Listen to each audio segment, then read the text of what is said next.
Tu as une formation sur Alibaba et tu ne sais pas comment monétiser cela parce que tu n'as pas d'argent pour acheter le stock. Alors, reste juste à la fin, tu es au bon endroit. Je vais te partager 5 idées de business que tu peux lancer seulement avec ton téléphone et la connexion sans budget. Let's go!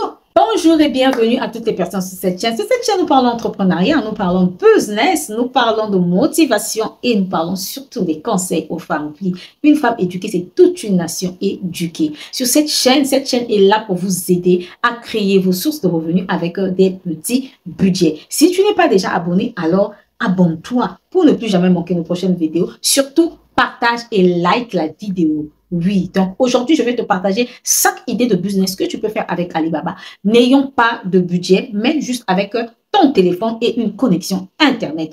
Notre première idée de business ici, là, c'est l'audit des fournisseurs. Oui, vous savez, plusieurs personnes ont des problèmes avec la recherche des fournisseurs. Mais vous, si vous savez comment faire la recherche des fournisseurs, alors positionnez-vous en faisant l'audit des fournisseurs, surtout pour les e-commerçants en démarrage. Il y a plusieurs e-commerçants en démarrage de nos jours. Ils ont vraiment des difficultés à se lancer. Ils ont peur de l'arnaque avec les fournisseurs sur Alibaba. Alors, vous connaissez comment le faire. Alors, asseyez-vous. Créez votre business avec ça. Donc, qu'est-ce que vous allez faire? Vous allez commencer à travailler pour 2 ou 3 personnes, oui, gratuitement. Dès qu'ils vont recevoir leurs marchandises et tout, vous allez leur demander les témoignages. Oui, vous allez leur demander les témoignages. Vous allez prendre les témoignages, là, vous allez venir mettre ça sur votre page Facebook, votre profil Facebook, votre compte TikTok, je sais pas moi, il y a plusieurs plateformes. Donc, là où vous êtes à l'aise, c'est là où vous allez vous positionner, ok? Donc, positionnez-vous comme étant une personne qui fait l'audit des fournisseurs. Oui, donc vous allez aller vérifier les avis, vous allez aller vérifier si et seulement si ces fournisseurs-là sont fiables, vérifier tout cela. Je vous assure que c'est un service, un business recherché par les e-commerçants en démarrage. Regardons passer au deuxième business. Notre deuxième business ici, là, c'est quoi? C'est le sourcing. Mais vous n'allez pas faire le sourcing comme nous avons l'habitude de faire le sourcing. Non, non, non, non, non, non. Aujourd'hui, vous allez vous positionner avec le sourcing personnalisé. Les amis, le sourcing personnalisé, c'est-à-dire que vous allez faire le sourcing, vous allez aller rechercher les fournisseurs qui acceptent de personnaliser les articles par rapport à la demande de leurs clients. OK? Donc, vous savez, en Afrique, il y a plusieurs personnes qui sont en train de créer plusieurs marques de produits et tout. Donc, vous allez partir sur la plateforme de Alibaba pour aller rechercher, par exemple, les packaging de ces fournisseurs, de ces e-commerçants en démarrage là. Oui, regardez par exemple les gens qui créent les pommades, les huiles et tout. Vous allez aller sur la plateforme, rechercher, causer avec les fournisseurs pour qu'on leur personnalise les packaging là. Et par rapport à leur demande, oui, je vous assure que vous allez avoir beaucoup de gens. Vous allez avoir beaucoup de gens. Vous allez partir au marché, identifier ces personnes-là qui fabriquent eux-mêmes. Par exemple, le beurre de karité, les huiles de coco, les huiles d'amande, les pommades. Vous allez identifier ces personnes. Recherchez même 5 à 6. Pourquoi pas 10? Pourquoi pas 15? Au fur et à mesure, vous allez augmenter votre liste d'acheteurs. Oui. C'est notre deuxième idée de business. Notre troisième idée de business ici, c'est la gestion et l'expédition des marchandises. Waouh!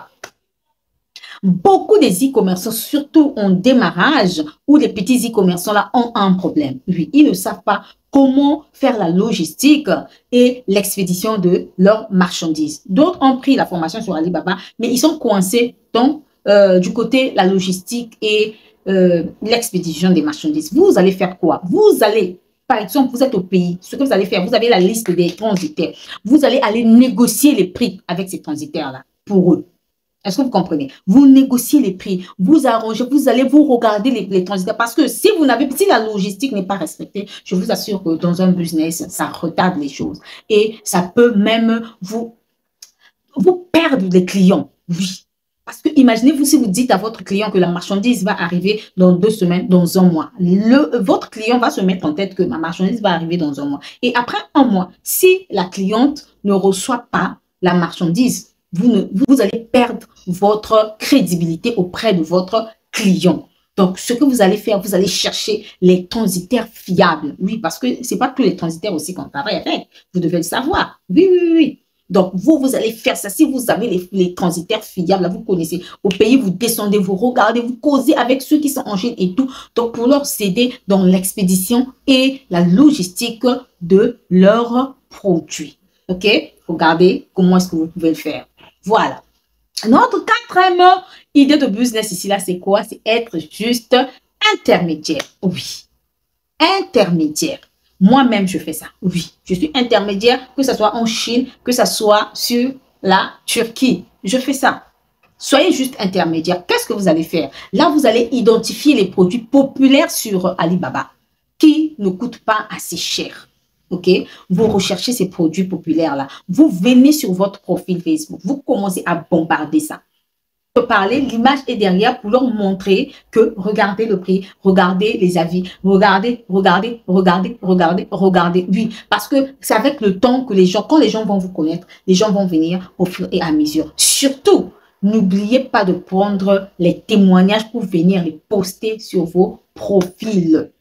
C'est vraiment un moyen qui attire les gens. Les gens aiment les témoignages. Les gens aiment les témoignages. Vous pouvez travailler d'abord gratuitement avec 2-3 personnes. Dès que vous avez les commentaires là, les témoignages là, venez les poster sur vos plateformes pour aider d'autres personnes à vous faire confiance. Vous voyez un peu? Donc ça, c'était notre quatrième idée de business. Notre cinquième idée de business ici là, c'est quoi? C'est faire le dropshipping. Faire le dropshipping, c'est-à-dire vendre sans avoir la marchandise. Oui. Faire le dropshipping. Et vous allez faire le dropshipping comment? Les gens disent que non, le dropshipping est mort en Afrique. Non, le dropshipping n'est pas mort. C'est juste, vous devez connaître les stratégies à utiliser avec le dropshipping. D'accord? Il faut vous positionner. Vous pouvez même créer votre site. Vous pouvez créer votre boutique. Puis, si vous ne pouvez pas créer le site, vous créez votre boutique. Vous commencez avec votre boutique sur Facebook, par exemple. Vous allez sur TikTok, par exemple. Vous allez sur Instagram, par exemple. Vous vous asseyez et vous commencez à le faire. Les amis, je vous assure que ça va marcher. Je vous assure. Je viens de vous partager 5 idées de business que vous pouvez lancer avec Alibaba, n'ayant pas de moyens, juste avec son téléphone et la connexion Internet. Oui. Et ces 5 services, ces 5 business sont accessibles à tous. Il suffit d'avoir la compétence, oui, de la formation sur Alibaba. Si vous n'avez pas la formation sur Alibaba, ne vous inquiétez pas. Vous pouvez vous former en autodidacte. Oui, formez-vous en autodidacte. Même sur ma chaîne ici, là, il y a des formations que j'ai déjà eu à faire sur Alibaba. Comment gagner de l'argent sur Alibaba et tout. Asseyez-vous sur ça et vous allez lancer votre business, c'est-à-dire choisissez une montagne de célébration. Je viens de vous citer 5 montagnes, mais vous allez choisir juste une seule montagne de célébration, soit audit, soit le sourcing, soit l'intermédiaire, soit le dropshipping, soit faire la gestion. Et quand on va vous reconnaître comme étant expert dans ce que vous allez faire, ensuite, vous pouvez prendre maintenant les autres services en back-office. Donc, si vous avez aimé la vidéo, en tout cas, n'hésitez pas. Partagez la vidéo, likez, surtout n'oubliez pas de vous abonner et on se retrouve à la prochaine. Je vous dis bye bye, à bientôt.